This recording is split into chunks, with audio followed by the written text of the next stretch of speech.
Y continuamos con la lección 11 del quinto curso avanzado, la vibración superior de voluntad.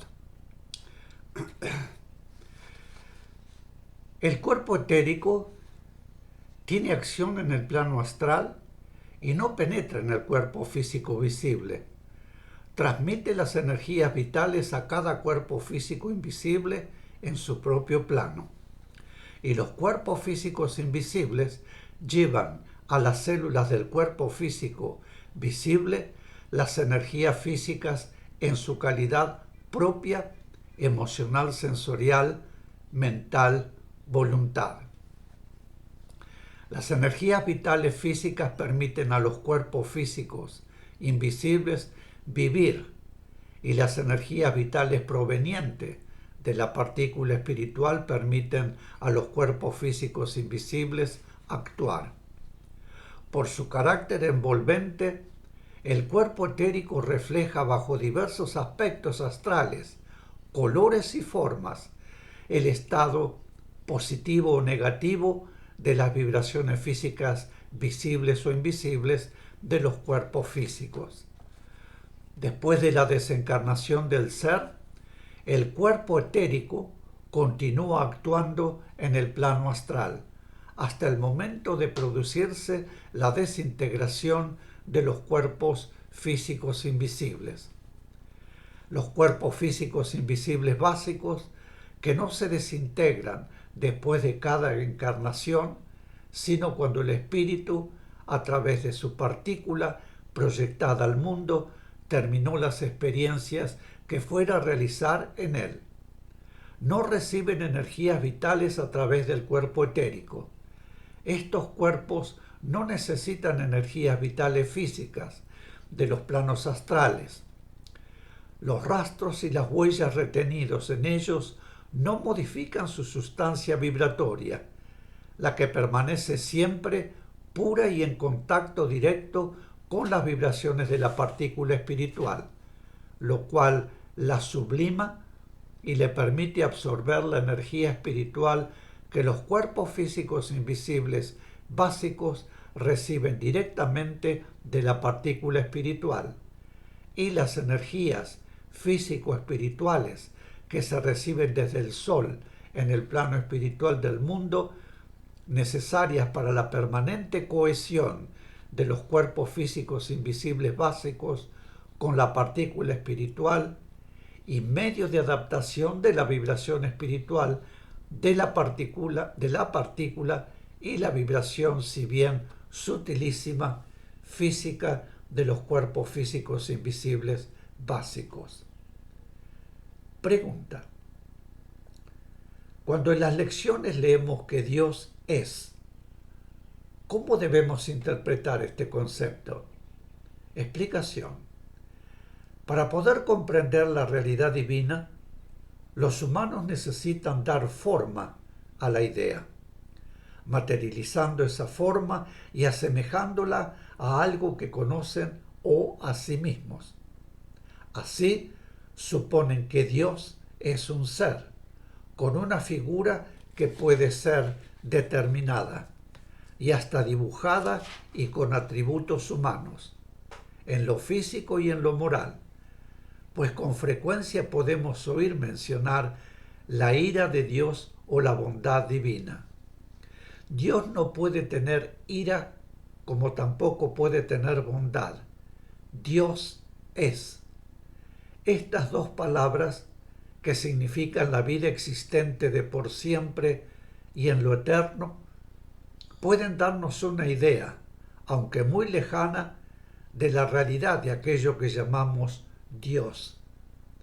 Esa realidad carece de forma, carece de atributos que puedan tener semejanza con los atributos humanos, carece de todo lo que puede ser para el hombre, símbolo o medio de determinarlo, porque Dios no tiene forma, no es un ser, sencillamente Dios es, y lo es todo, absolutamente todo.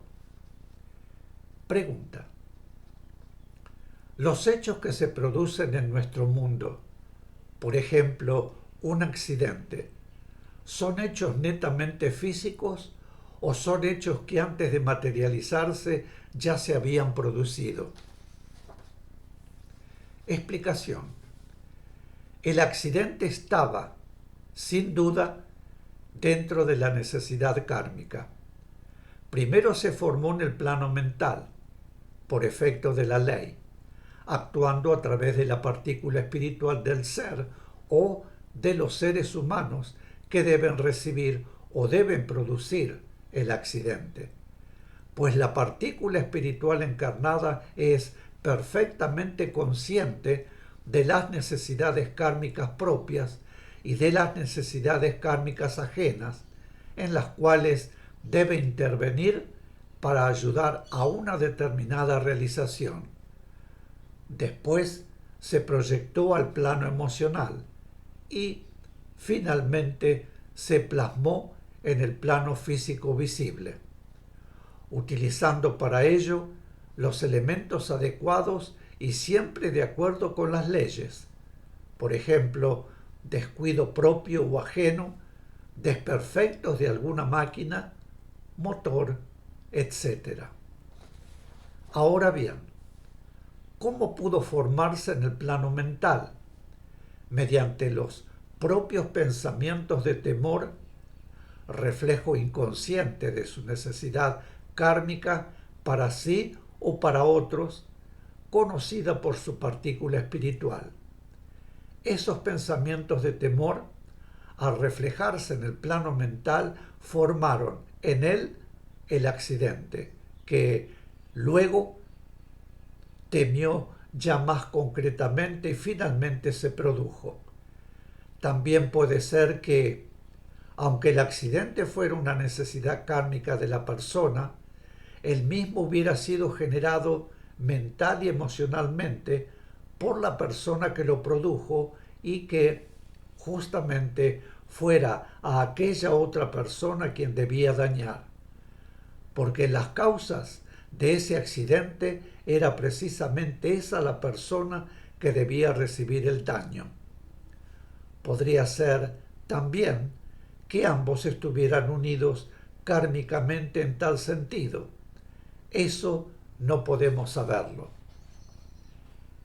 Quiere decir que no hay nada casual, sino que todo es causal.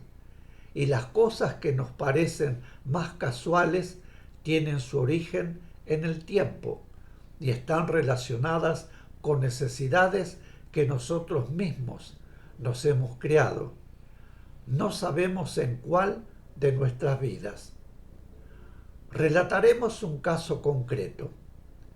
Dijimos en cierta oportunidad a un señor que en una vida anterior había sido muy cruel con sus caballos de trabajo, que los había castigado excesivamente, no por maldad, sino por ignorancia, y que, lógicamente, la ley se lo devolvería, por lo cual debería ahora sufrir un daño material causado por un caballo. Al poco tiempo ocurrió que ese señor había estacionado su automóvil en la calle y repentinamente dobló la esquina un caballo, creemos que atado a una jardinera, que venía desbocado y que atropelló al vehículo averiándolo seriamente. Debemos hacer notar que la respuesta de la ley es siempre acorde con la responsabilidad de quien obra. En este caso, la responsabilidad no era de alto nivel, por cuanto quien fue cruel con los caballos carecía por completo de conocimiento verdadero. Tomemos ahora el ejemplo de una persona que desencarna en un accidente de automóvil.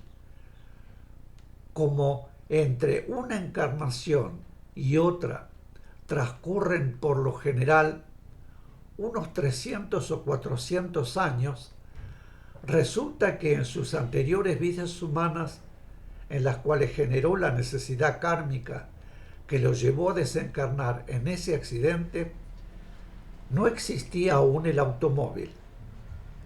Con este ejemplo deseamos aclarar que los pagos kármicos no significan circunstancias exactamente iguales, sino equivalencia. Es decir, acción equivalente, dolor equivalente, situación equivalente en cualquier punto del universo, planeta, lugar o momento en que el pago kármico debe producirse.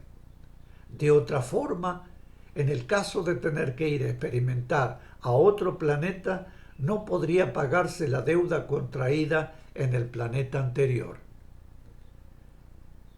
Quien debe recibir el dolor o las circunstancias adversas que ha atraído en una encarnación es el ser verdadero, y el ser verdadero en otra encarnación lo tendrá, con la misma intensidad del dolor que proporcionó a las circunstancias que provocó, más las consecuencias dolorosas producidas, bajo aspectos tal vez diferentes, pero con idéntica esencia.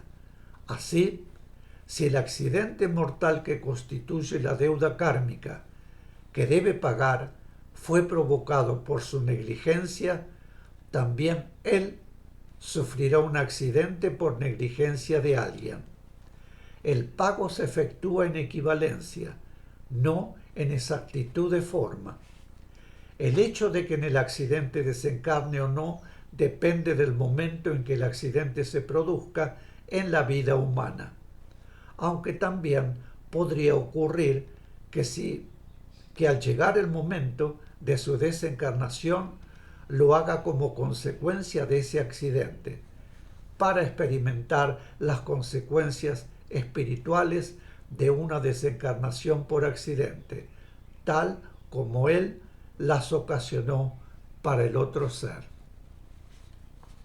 Pregunta: ¿el temor podría plasmar el hecho negativo que produzca el accidente?